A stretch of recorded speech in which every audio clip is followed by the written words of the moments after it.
Hello, everybody. It's your favorite ex-principal, Aaron Dowdy, also known as RP Grizzly over here, back with another article from Fandom Pulse by John F. Trent that I speaks to my heart because I got 4 kids and I'm sick of this crap being pushed on them. So, let's get started.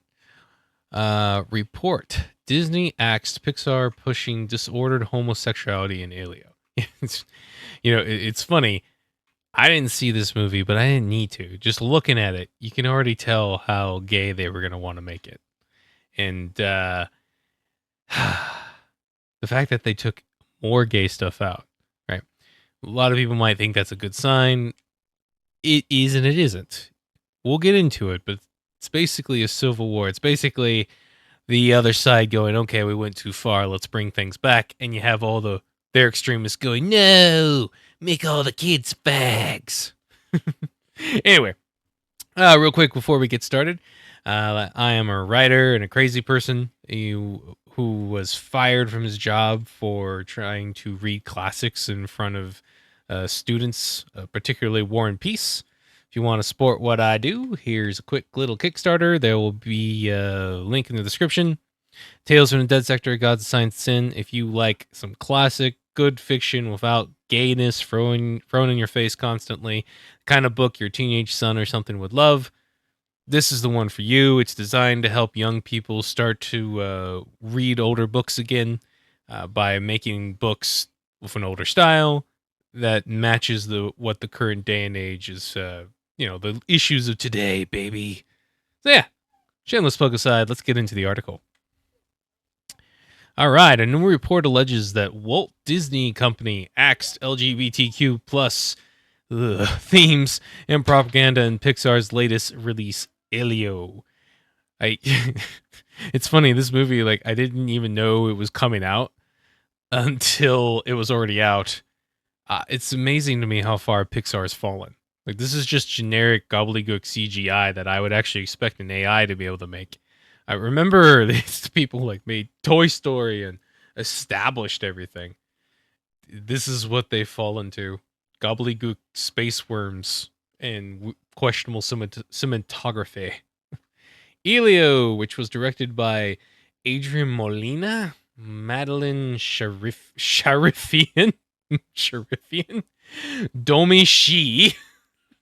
I think we've recognized some of the problems. Can I have a little more DEI with my woke propaganda, huh? Like, I don't even have to look at the pictures of these people. I just have to read their names.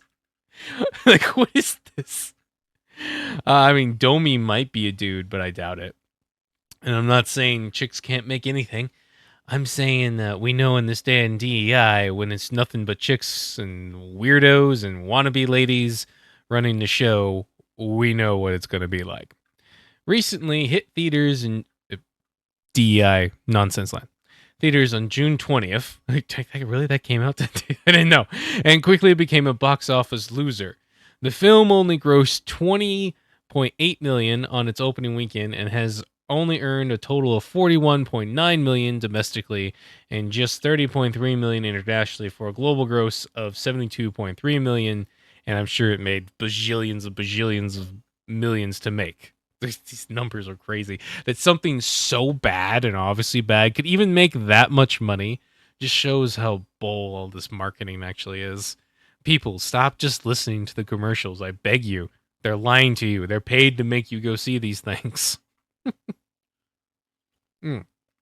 Now, a new report from Ryan Gajewski at The Hollywood Reporter claims the film was originally supposed to push LGBTQ propaganda, which, as we pointed out, it clearly already was.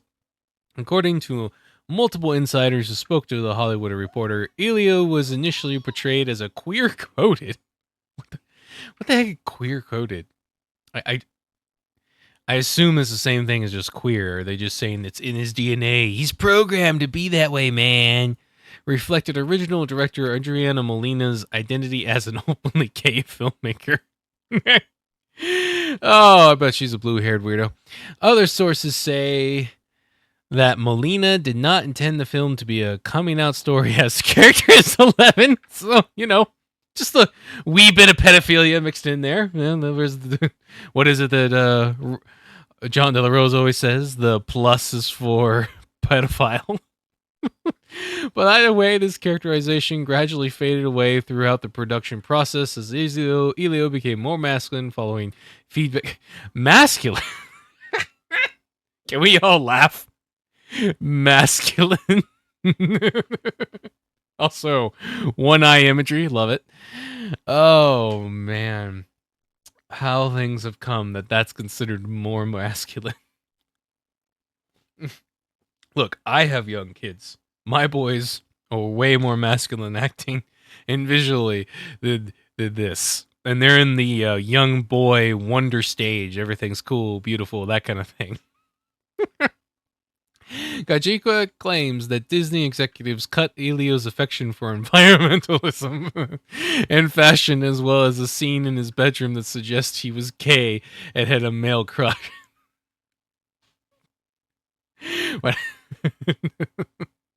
Sorry for laughing. It's just this nonsense over and over again. But again, guys, this is why you have to watch and look out for what's in the entertainment for your kids. And this isn't new. Like, notice, as I'm pointing out, just with these images and how this Elio thing is set up, it's really clear that there's still a lot of gay propaganda in here. They've just toned it down back to like 2010, 2005 levels. Like, that stuff was always there. They were always mixing it in. Little sneaky stuff. I still catch it sometimes when my kids are watching some tunes. I have to never show them some stuff that they'll start out with something simple. Oh, hey, we're showing you how to read. Here's letters. And then next thing you know, they're doing like a gay pride parade metaphor. And you're like, what? Whoa. Party foul. Weird little show about sheep. What is this? And that's what you got to watch out for. They always come for the kids first. And remember, I'm old enough, and I don't know how many of you are old enough, but I'm old enough to remember this little trick that they would do. They would make an excellent first movie, take something like The Incredibles, right? And then in Incredibles 2, they would ruin everything about it.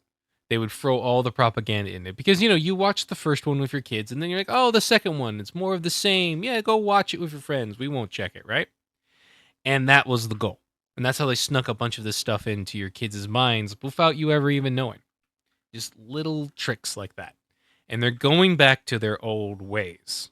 They're trying to get back to that point where they were sneaking it in under the radar. But we're not going to let them do it. No. Oh, by the way, did I push Fandom Pulse yet? Yes.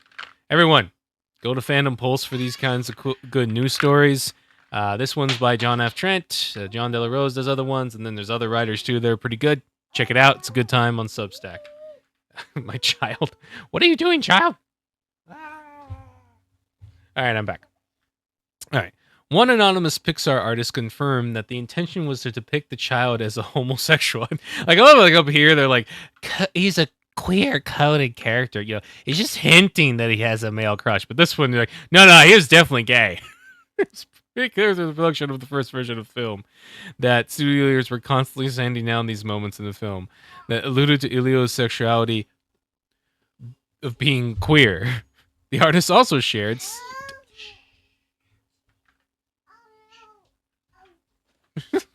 Kids everywhere. Suddenly, the artist also shared, suddenly you remove this big key piece, which is all about identity, and Elio just becomes about totally nothing. I hear that, right? You can see for the visuals. This was about gay. This was supposed to be a gay movie about an 11-year-old becoming gay. And it's about nothing without that. What an admission. The theaters right now, far worse than the best version of... No. The original version, I guarantee you, might have actually been about something, but it was way worse. Like, sometimes these execs know what they're doing. Like, these older execs are going, wait, people don't like this stuff anymore. We can't throw it in their face. You guys gotta tone things down a bit, man. You gotta go back to just throwing weird tranny stuff in the side of the Alien movies like we did. Another anonymous Pixar employee also stated Elio was just so cute. Yeah, so gay, so queer. So much fun. And had such a personality. And now he feels much more generic. That's right. Right. This is also what they want. This is what these people are so disturbed. They think not, normal sexuality is generic. Being a functional human being without mental and sexual issues is generic to them. Right? You remember all that pushing of like uh through our life, like not to like the last decade or so, about how basically making mental illness a positive thing, like you and like physical deformities, these are good things. These people, right? I'm not saying these people are shouldn't, the Hitlerian or something, like just kill out, they don't deserve to live. No, but it is bad. They have deformities. They have stuff they have to deal with. I'm not saying they can't live lives. I'm saying it's something they have to deal with. It's not something to be like, yeah, I am's a one-legged, it's like, that's me, and they make their entire identity about that. And now the artists are so screwed in the head. They think a healthy boy with normal sexuality is generic, which is ironic because everything is gay in Hollywood now. So actually, a little gay kid is generic. If you had made him like a sword swashing, buckling, I want to be a pirate kid from the classic days of yore, that would have been out there and completely broke the box office and wouldn't have been generic. It's ironic that the people who are pushing the culture in general times never understand what generic actually means. They don't get that they're the problem. They're the ones pushing the generic stuff. Former Pixar assistant editor Sarah Likatish, another weirdo, who was also part of Pixar's LGBTQ plus propaganda group, PixPry. Woo! I was deeply sad. Yeah, I'm sure you were. You had to make that kid be a pedo, make that kid gay, right? Yep. Don't ever forget the gays made a choir telling you how they were coming for your children. It's funny to say that now, but when 2005, 2010, 2014, when I was graduating high school, if you suggested that, unless you were in some deep religious circles, even then, you were a nut job. Gays weren't there to go after your children. They weren't there to bust up the family. Oh no, they definitely were, and they're proud of it. So don't listen to freaks who are just trying to stop you from fighting back, people. My God. Initially, she claimed a number of the people departed the project due to the change. The 11-year-old isn't gay. You're not pedo enough for me. What a big loss. And again, look at this. Look at this generic. Like, all they have is colors. These character designs are really kind of lame and gay. And like the set behind it, it's just a generic flat. Look at it. And then there's some crap in the background. This is a really boring shot just from a cinematography perspective. I've seen guys on the internet putting just a week into a project make a more dynamic shot than this. This report comes in the wake of previous one regarding Inside Out 2 that claimed Disney instructed leadership to make the film main protagonist Riley less gay. God, I'm glad I never saw Inside Out. The apparent hesitance to touch on LGBTQ themes and storylines in particular affected Inside Out 2's development, according to several sources. Multiple people recall hearing about continuous notes to make Riley, the main character of both Inside Out movies, come across as less gay. Less gay. No, not make her straight, you dipweeds. No, less gay. And that should be the line, right? Right. I think I saw a comment on this down here that was talking about like, oh, good for the no. You see, these people doing the less gay line, they want everything gay too. They just are looking at the line, looking at the situation in the market and realizing it's untenable. They're not getting as much money from daddy government anymore. Things are falling apart. They can't keep pushing this.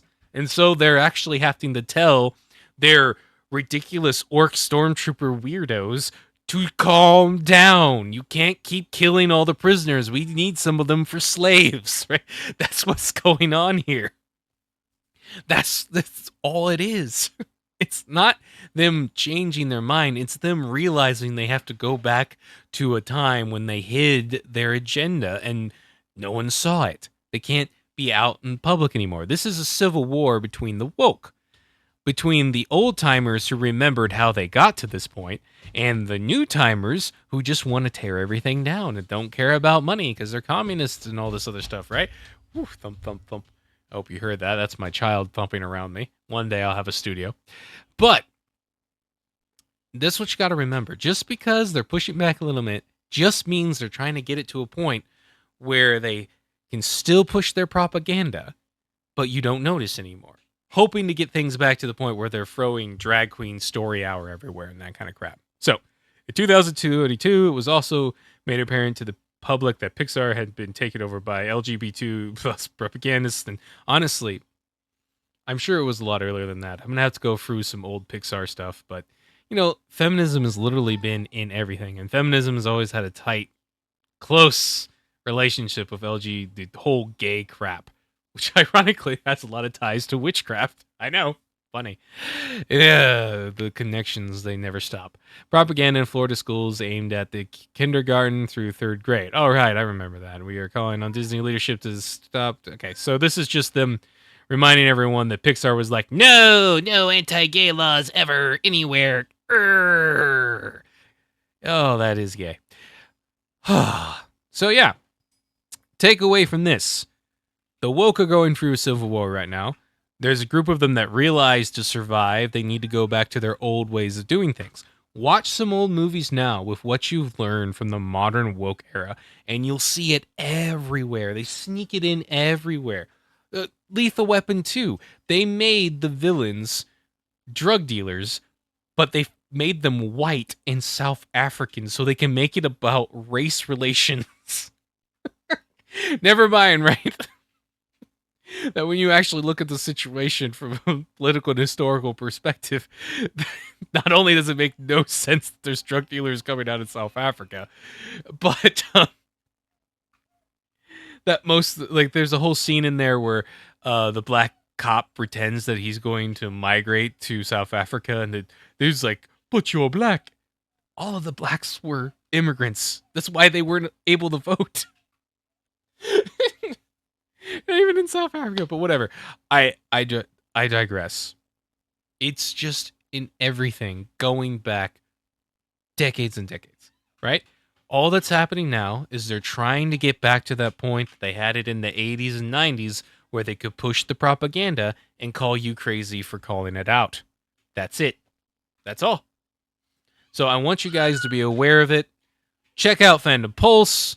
Check out my Kickstarter again here. And yeah, I'll leave some links in the description. You guys are awesome. And I hope you have a great day. All right, wait, this is... yeah, you guys are great. Awesome. Oh my god, my kids are going crazy. Ex-principal signing out.